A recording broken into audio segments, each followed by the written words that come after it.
Now that's significant. The Market Research Podcast. Hi everyone, thanks for joining us on this latest episode of Now That's Significant, a market research podcast. This is your host, Michael Howard, the Head of Marketing at InfoTools. Today, we're joined by Karine Pepin, Vice President at 2CV. Thanks for joining us on the show, Karine. Thanks for having me. You're welcome. So, Karine, what's the most significant point that you want to discuss that's been on your mind lately in the market research space? Well, I think the most significant thing we'll talk about today is actually not partial data, but the idea that has led up to this. And you talked to other people, so I'm sure this is not going to be new to you, but the idea that the world of insights is changing rapidly in so many ways. On the one end, we have people that have changed, so we have much shorter attention span than we used to have. So we love TikTok videos and infographics because it's easy to digest and consume. And when you think about this, it's sort of the opposite of what a traditional online survey is like nowadays. And then on the other hand, you have ResTech that has really transformed the market in the research industry across the board, from data collection to survey platforms to data analysis. And that has had a profound impact on so many aspects of our work. First, it has increased the demand for survey participants because it's so easy now to create a survey and to fill the survey yourself. So it has increased the demand for insights and for participants. It has changed dramatically how much we think we should pay for research and how long it should take to do research. And then finally, it has changed the relationship we have with participants. When you think about it, the cost per interview is so cheap nowadays with like practically commoditized survey participants. So with all these cultural shifts and these technological shifts, it's impossible that this will not eventually trickle down to our day-to-day work. So what do? Well, we know we're not going to go back to how things were. So we need to kind of keep an open mind about how we approach these new challenges. And this is kind of where this idea of should we keep partial data in our data set came from. Would have I considered keeping partial data in my data set 10 years ago? No. Like, why? Because I didn't have to. We were able to field a 38-minute long survey with 8,000 respondents in less than 3 weeks, and the data was great. So why would I consider keeping partial data? But things are different nowadays, and we need to keep an open mind and try to evolve with the participants and evolve with where the business is heading. Nice. So I just want to pause here quickly. One of the reasons, or how this podcast came up, is I saw one of your posts on LinkedIn on partial data. Do you want to tell us a little bit about that and what some of the responses were that you noticed from the podcast, from the post? Yeah, I wasn't sure if this was going to be controversial, and I think my post started with controversial Tuesdays because I wasn't sure how people were going to react to this. But most people who commented were actually thinking that this could be acceptable to be doing like something like this. Some people were just kind of exchanging ideas on the impact that this could have if we did keep partial completes. And some of these things that came up are actually consideration that we can talk about later in this podcast. But overall, I was sort of surprised that people were open to this idea. Yeah, cool. Well, it's the world we live in now, isn't it? So, as you said. Right.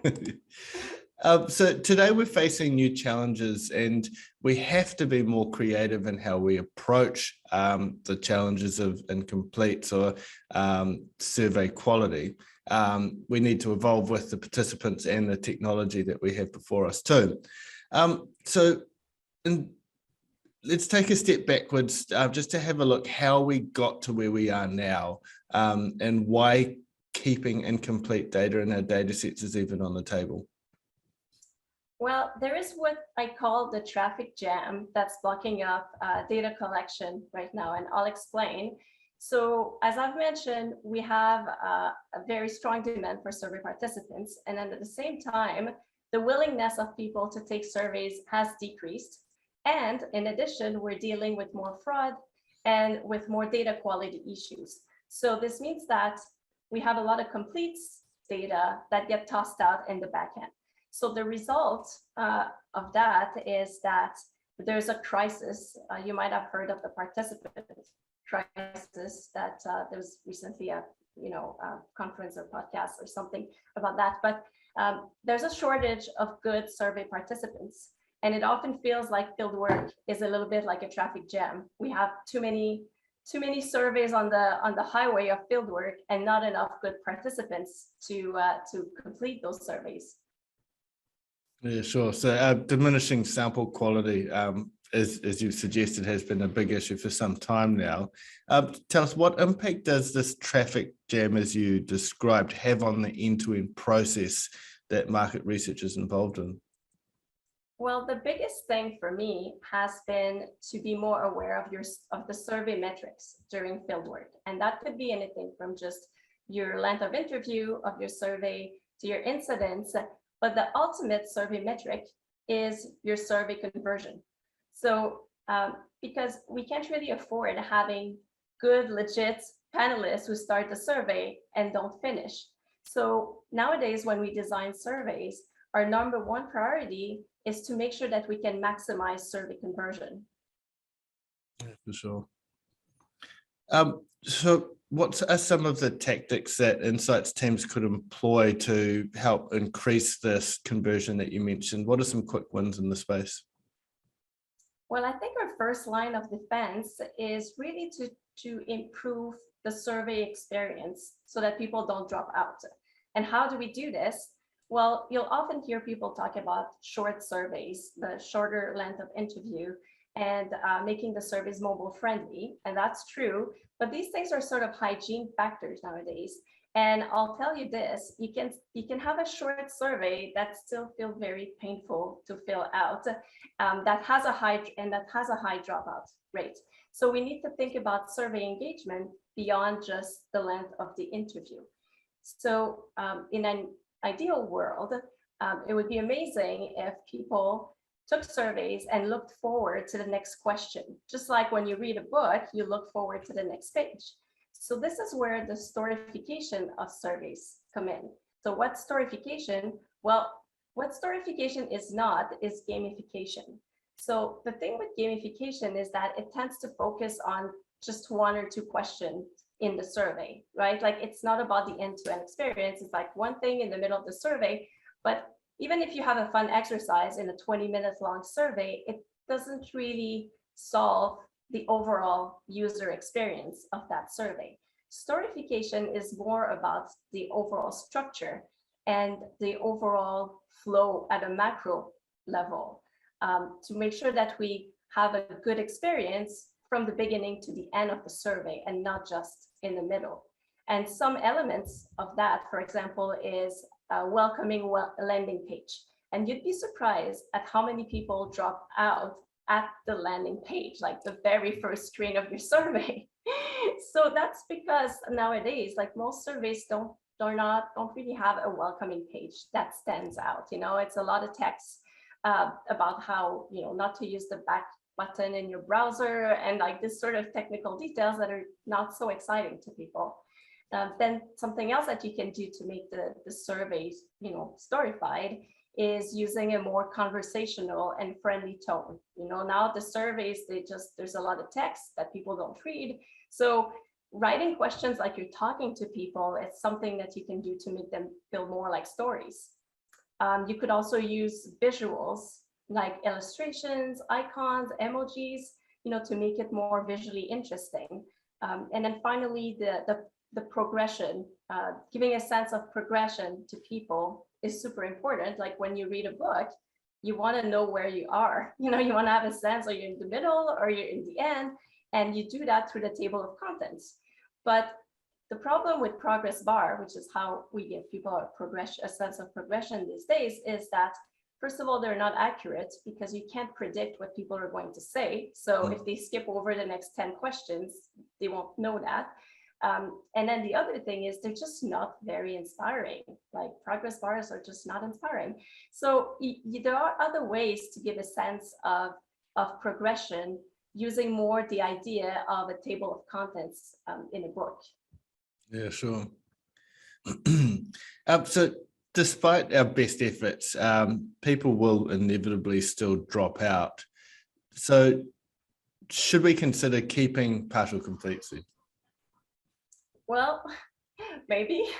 I think that's the question I've been asking myself, because like you said, even if we design these amazing surveys, we still have people drop out. And when you have a large sample size, this could be like hundreds of people who drop out at various points in the survey. And to me, every panelist counts, literally and figuratively. Like I said, we can't really afford having people who qualify, who are legit, who are good people to drop out. So this is where the idea of should we keep partial completes, and there isn't a clear answer, because at the end of the day, it's really just about trade-offs and all the considerations that that you have to keep in mind if you want to do this.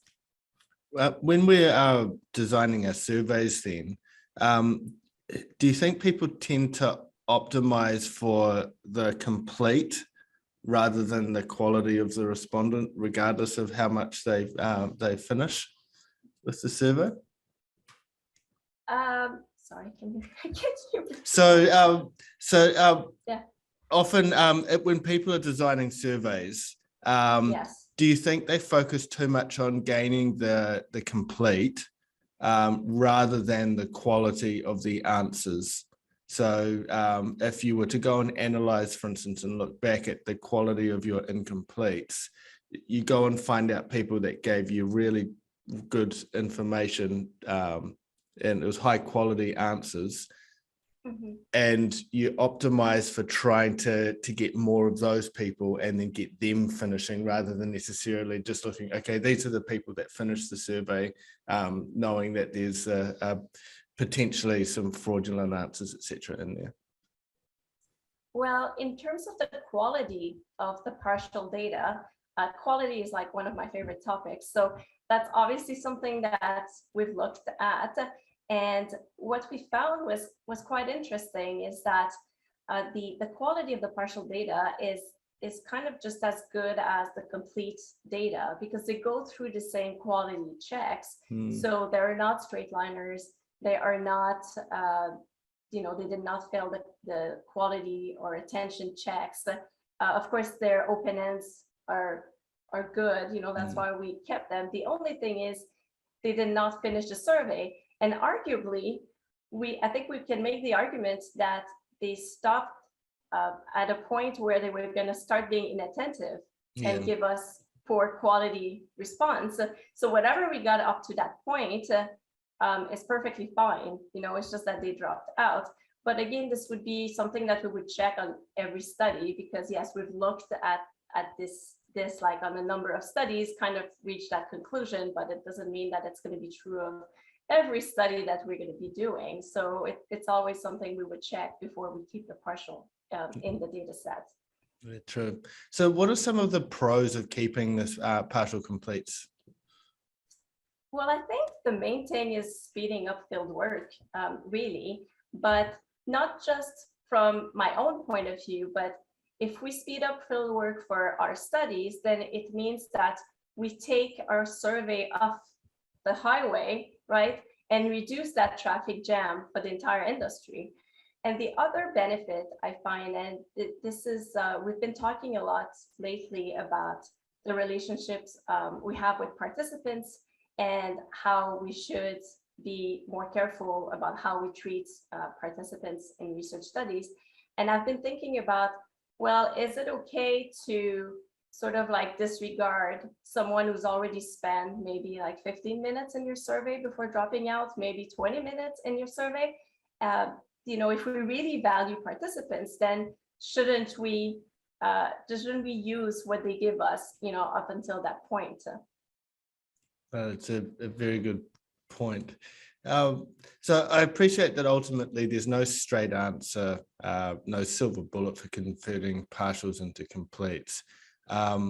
So why don't we close out the podcast with maybe some key considerations that could go into the decision to keep these partials. What do you say? There's probably a number of consideration. That one of the things that I think one of the main thing is how easy are they to replace, right? And don't get me wrong, I still would prefer to have a data set like that just has completes. But so if the incidence is high, then in that case, I would just, keep working on it and close and achieving quotas like we always do.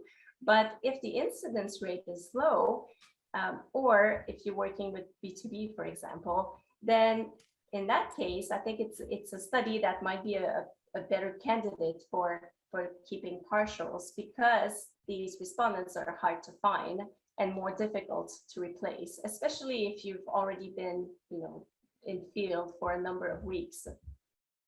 That's true.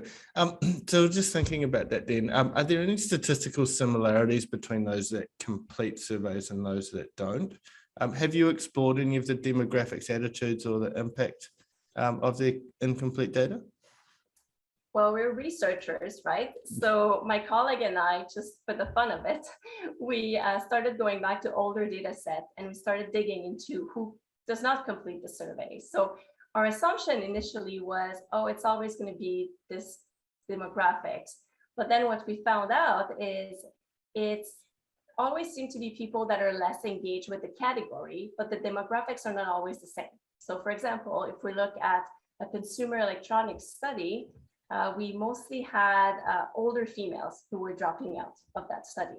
On a gaming study with a large female audience, then here it was mostly the male players who were dropping out. So it's not always the same demographics, but it's always people that are less engaged. So this means that when we only keep completes, we certainly always skew the data to people that are more frequent users or more frequent buyers or higher spenders. But the flip side of that, okay, if we were to keep the partial data, is that we might create some imbalance in the data set. And what I mean by that is people that have answered the questions at the beginning of the survey would be more representative. It would be like, everybody before they drop out.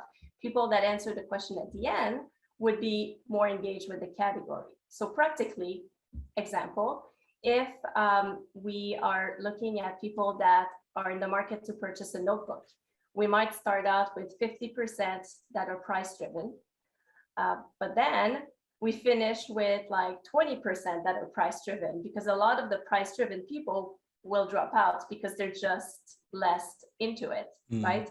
So then it just becomes sort of a thing that you need to be aware of, because there is an impact in how you would look at the data within the same survey. So like I mentioned, there isn't like a silver bullet or a straight answer, but it's just always about trade-offs. Yeah, it's a fascinating thing, isn't it? So, okay, do partials then completes live up to your quality standards? Yes, definitely. Like I mentioned, but I think it's something that we'll need to, you need to check on every study, because this could change and could very much be study dependent. But I would say we don't lower our quality standard. They're just the same quality we would accept, but they haven't done all the questions. No, true. I like that. The thought that you mentioned before, where the interest of a subject is what keeps people going through to the end. So I guess it depends on what your business outcome is, to what the challenge you're trying to overcome, whether or not you want to speak to the mass market, those that have a smaller interest, or the ones that have that vested as well. So keeping those in mind when you're designing the questions, etc. Obviously, you want everyone to complete, but being mindful that you will have some dropouts. So what are you going to put up front in your questionnaire? What are you going to leave towards the back? Yeah, it's always a consideration in, whether we talk about this topic or not. The theory is that you should put your most important question up front and your less important question sort of later on in the survey. But in reality, we also need the survey to flow, right? Yes. So sometimes it doesn't always happen the way that the theory says. So I would say here, you know, before you decide to keep your partial data, is just to see what they answered. You know, do you have some key questions that you really want everybody to answer? And that's where like your cutoff, you know, would be, because it's not necessarily going to be the key questions at the beginning, like the theory says. Do you see there's a bit of a move to more longitudinal studies then? So we're mindful just to have shorter surveys, but just hit that over time. Yeah, I mean, this is tricky because you know, you can have it's tricky because, you know, sure, we want to have short surveys, but there's certain types of studies that are longer by nature. Yeah. You know, like you're doing a segmentation and you need to have a lot about behavior, a lot about attitude, a lot about purchase, you know, kind of everything. And in that case, you couldn't really do like 4 different surveys, right? So I think one of the ways to shorten surveys is to really make sure that there isn't any questions or attributes that are super similar to participants. I know, like to us and to clients, there could be a difference between, you know, whether the restaurant is innovative or the restaurant has a lot of new products very often. But to a participant who's not as close to this category, it could also mean the same thing. And I think surveys end up being long sometimes because there's a lot of questions and a lot of attributes that are actually very similar to people and are very correlated. And, you know, we could cut everything by half and it would be okay. Sure. So should you consider the type of statistical analysis you want to do in your decision to keep partial completes in the data? Definitely, because if you're going to do any sort of advanced analytics like a segmentation, maxiv, point joint, you need to have the full data set for that. So these studies would not be a great candidate to keep the partial data. Yeah. And I think we've talked about this a little bit, but do they generally answer the key questions? And if not, what learnings have you put in place to ensure that you're getting the answers that you want? Yeah, I think this is a difficult one, right? So, you know, always put the most important questions first, but if you're not able to do that for whatever reason, then you're just going to have your cutoff later in the survey, I think, for keeping your partials, because if you need these questions, you know, you need these questions. That's true. Let's think about the average completion rate then. What have you witnessed? Is there any trend that we should be either encouraged or discouraged about with our surveys? Well, I think this is up to the researcher to decide what the cutoff should be. Usually what happens is there's a lot of drop off like on the very first page, and then it kind of like incrementally drop off throughout the survey. So I would not consider people that have only done 10% of the survey. But should we keep people that have completed 70% of the survey, 80%, 90%?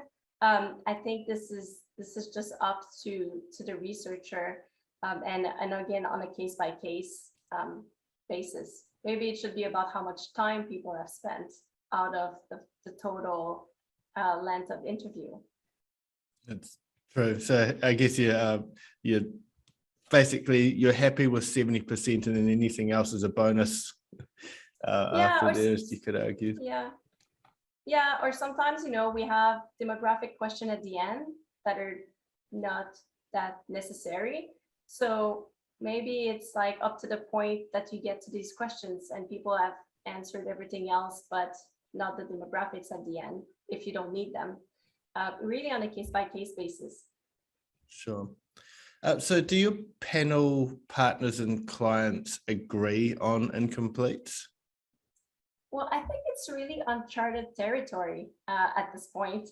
But my number one rule in general is to be fully transparent. So I would talk to my clients about it, and if they're okay with it, then let's do it. But then if they're not, that's all right. we're gonna continue fieldwork and get complete data. But yeah, it's always about just sort of like trade-offs, right? So I think it's up for discussion at this point.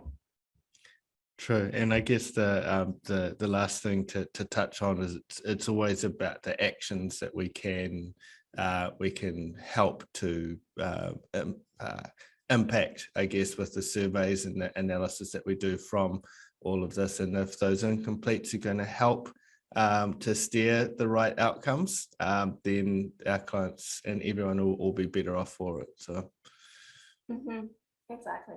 Yeah. So if I can quickly recap what we've talked about, the market research industry is changing rapidly. It has changed considerably in the last couple of years as a result of not just cultural shifts and innovation, but also the big pandemic that we've been going through, and some of us are at the back of now. The demand for good survey participants far exceeds supply. So as a result, survey conversion is more important than ever.